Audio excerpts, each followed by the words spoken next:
दर्शकों, आज के हमारे खास मेहमान हैं कपिल सिंह, कांग्रेस के सीनियर नेता हैं, तेज तरार प्रवक्ता रह चुके हैं। कपिल जी, आपका स्वागत है। आज बिखरी हुई कांग्रेस नजर आई साहब, ऐसे लग रहा है भाजपा आपकी खिल्ली उड़ा रही है। और भाजपा के जम्मू कश्मीर प्रभारी तरुण चुग ने यह कहा है कि कांग्रेस डूबता जहाज है।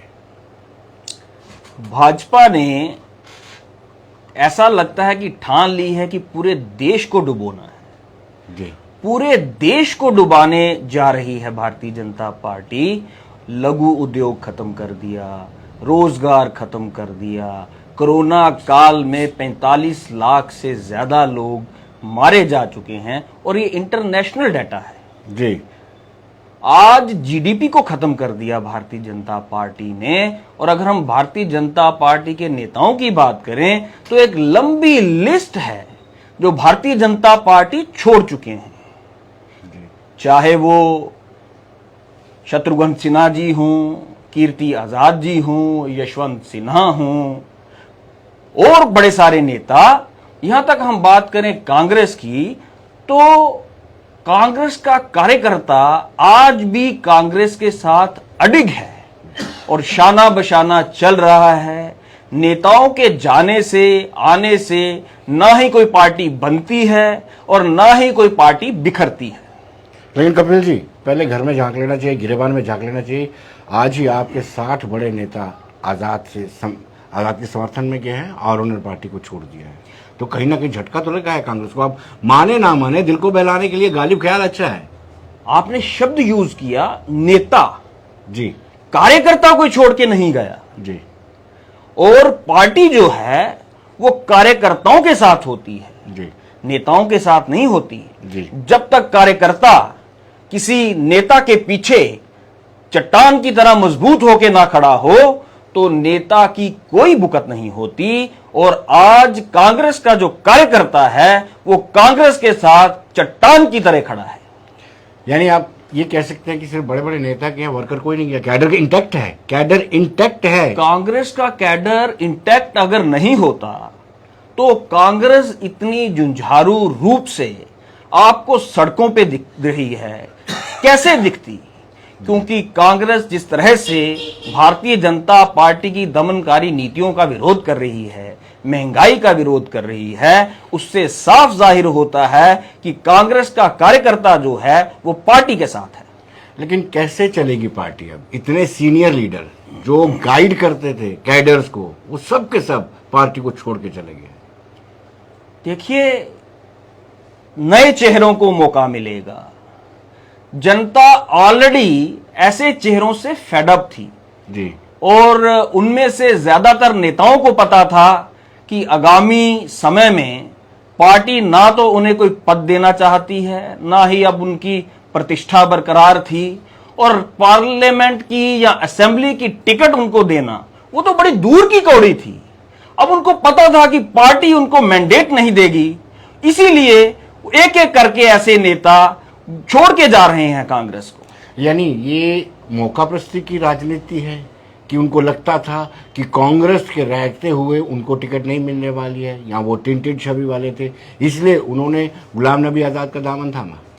आज कांग्रेस को ऐसे नेता, ऐसे कार्यकर्ताओं की जरूरत है जी। क्योंकि कांग्रेस, इसमें कोई दो राय नहीं है कि कांग्रेस अपने बुरे दौर से गुजर रही है जी। और इस बुरे दौर से निकलने के लिए जी। गुजरने के लिए मेरा निजी तौर पे मानना है कि नई लीडरशिप और जो कार्यकर्ता कांग्रेस के साथ चट्टान की तरह खड़ा है उसी की जरूरत है। लेकिन कांग्रेस में तो गुलाम नबी आजाद कहते हैं कि खजाना खाली हो चुका है।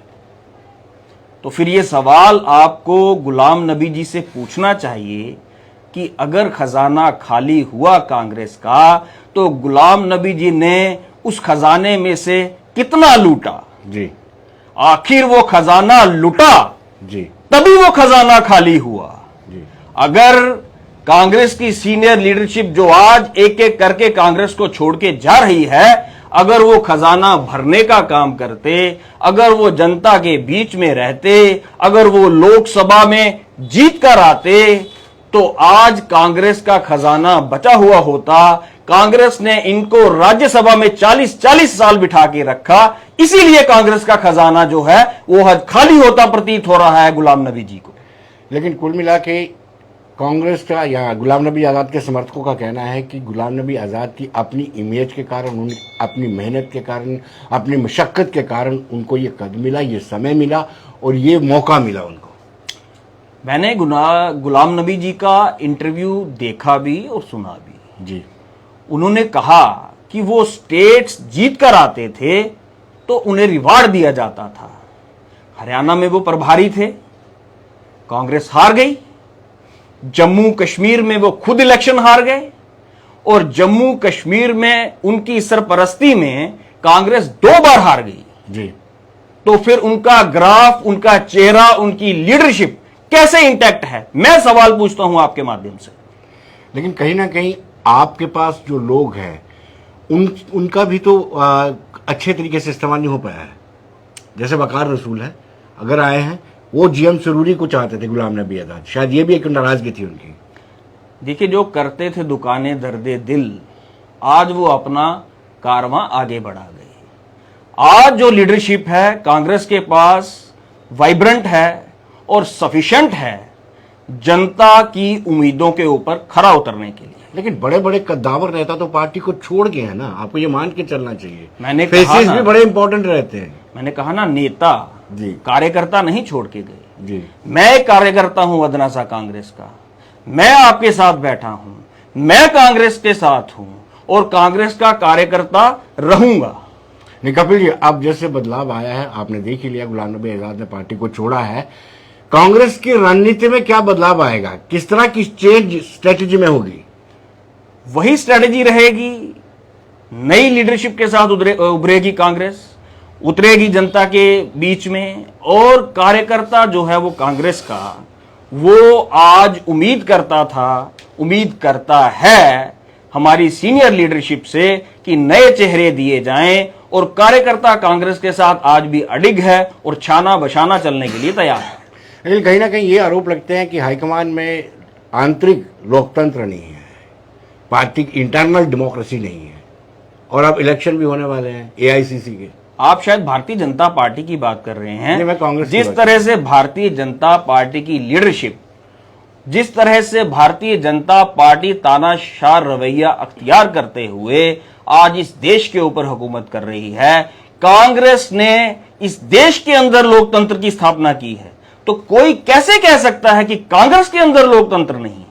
देखिए, कपिल सिब्बल, गुलाम नबी आज़ाद और ऐसे बहुत सारे नाम हैं जो इस काबिल थे कि कमान संभाल सकते थे, लेकिन कमान गांधी परिवार के इर्द गिर्द ही घूमती रही।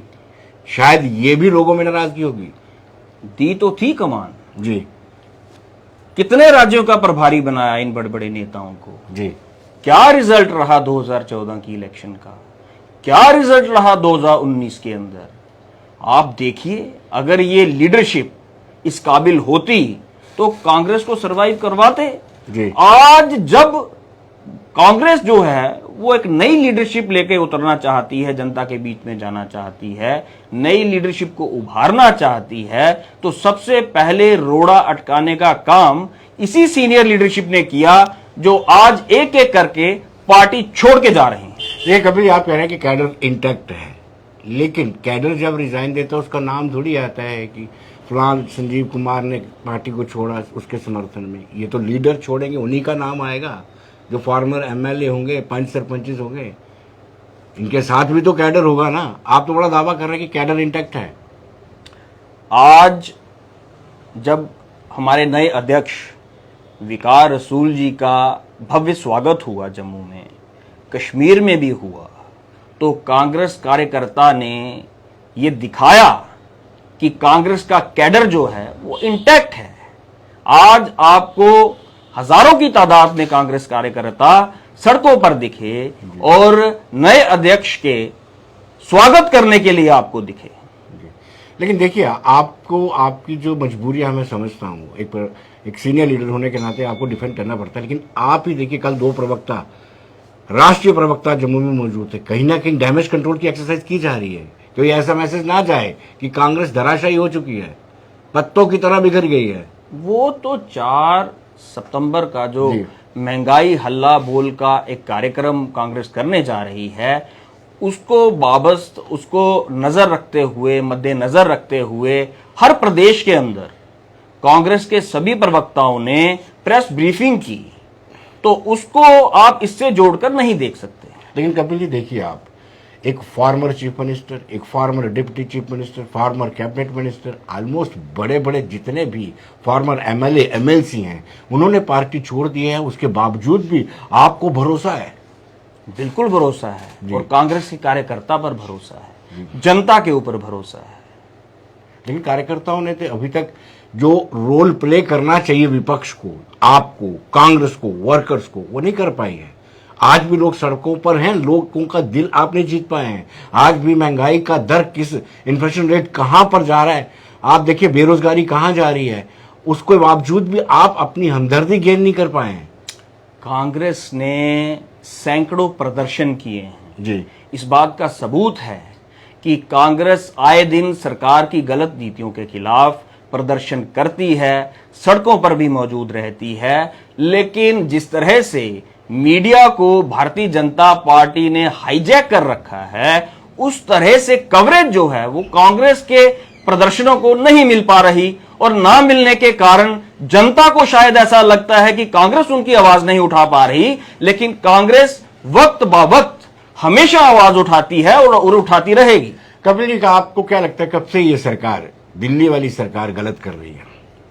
जब से 2014 में ये सरकार आई, तब से सरकार ने अपनी तानाशाही नीतियों को लागू करना शुरू किया। और आज आप देख लीजिए, जैसे मैंने पहले भी कहा कि जीडीपी, आज रोजगार कहां चले गए, लघु उद्योग कहां चला गया, छोटा दुकानदार त्रस्त है।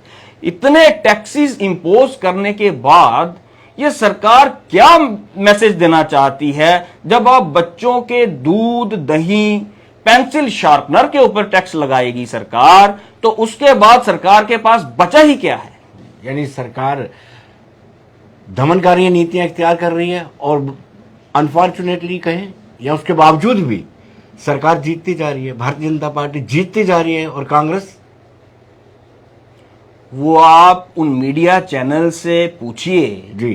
कि जिस तरह सरकार की दमनकारी नीतियों को, गलत नीतियों को शाम को ग्लोरीफाई करके चलाया जाता है, उन मीडिया चैनल से, उन पत्रकारों से ये आप सवाल पूछिए जो सरकार को कटघरे में खड़ा करने के बजाय अपोजिशन को इस देश के अंदर आज कटघरे में खड़ा कर रहे हैं।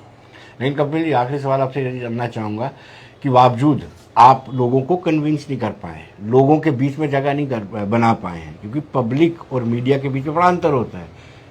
आप अगर पब्लिक के बीच में पेनिट्रेट करते और बताते कि ये महंगाई है, ये गलत किया है सरकार ने, तो कम से कम आप जगह बना पाते।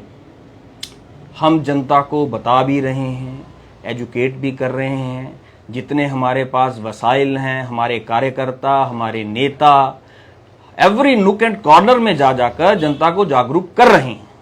कपिल जी, बहुत बहुत शुक्रिया आपका।